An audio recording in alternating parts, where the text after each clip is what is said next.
Bayan, isinusulong ngayon sa Kamara ang Papa Leave Act na naglalayong gawing 105 days ang paternity leave mula sa kasalukuyang 7 araw. Yan ang ulat ni Sheila Natividad. 10 taon nang nagseserbisyo bilang security guard si Danny Guiabar, isang ama ng 3 anak. Kwento ni Kuya Danny, mayroon namang tumutulong sa kanyang asawa noong kapapanganak pa lamang nito. Pero mas mahalaga para sa kanya na personal na kasama siya sa pag-aalaga ng kanyang bagong silang na anak, isang bagong yugturin ng buhay bilang mag-asawa at magulang. Magagampanan ko yung mga pagkukulang ng pamilya ko. Kasalukuyang nasa si Mrs.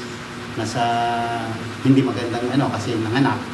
Kaya akong gaganap bilang asawa niya doon sa mga gawain niya. Para kay Danny, hindi sapat ang kasalukuyang 7 araw na paternity leave. Para sa akin kulang yun. Kulang yun. Pinakamaganda talaga yung mga isinusulong nila ngayon na palalawigin yung paternity leave.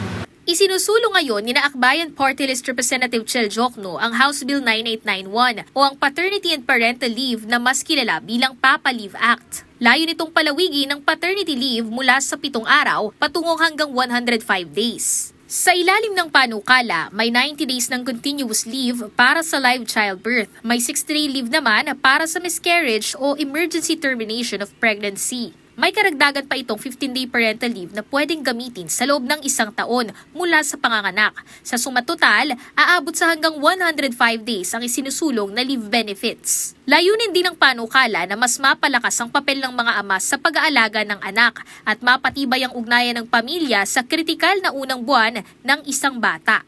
Pagbibigay diin ni Jokno sa pamamagitan ng pag-i-invest sa shared parenting na paiigting ang gender equality, mas nalalagay sa maayos na kapakanan ng bawat bata at pamilya at napatatatag din ang puwersa ng lakas paggawa. Sabi pa ni Jokno, tumatalima ang panukala sa katotohanang hindi lamang responsibilidad ng kababaihan ang pag-aalaga ng anak, kundi isa itong responsibilidad ng parehong magulang na nararapat suportahan ng pamahalaan. Bukod sa pagkakaroon ng mas mahabang panahon para sa pamilya, pinalalakas din ng panukala ang proteksyon sa mga manggagawa sa pamamagitan ng pagbabawal sa dismissal, demotion o diskriminasyon sa mga nag-a-avail ng leave benefits. Mababasa rin sa panukala ang kaukulang parusang maaaring ipataw sa mga lalabag dito, kabilang ang multa, pagkakabilanggo at posibleng pagkakansela ng business permit.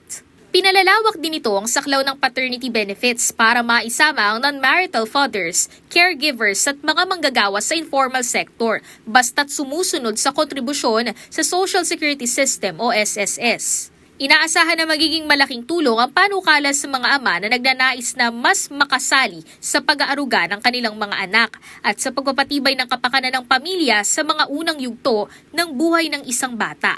Pero paalala, doble asikaso pa rin sana para sa mga tatay dahil ang sino mang mapatutunayang hindi nakapagbibigay ng sapat na pag-aalaga at suporta sa kanilang anak habang nasa paternity o parental leave ay maaaring humarap sa Anti-Violence Against Women and Their Children Act of 2004. Sheila Natividad, para sa Bayan.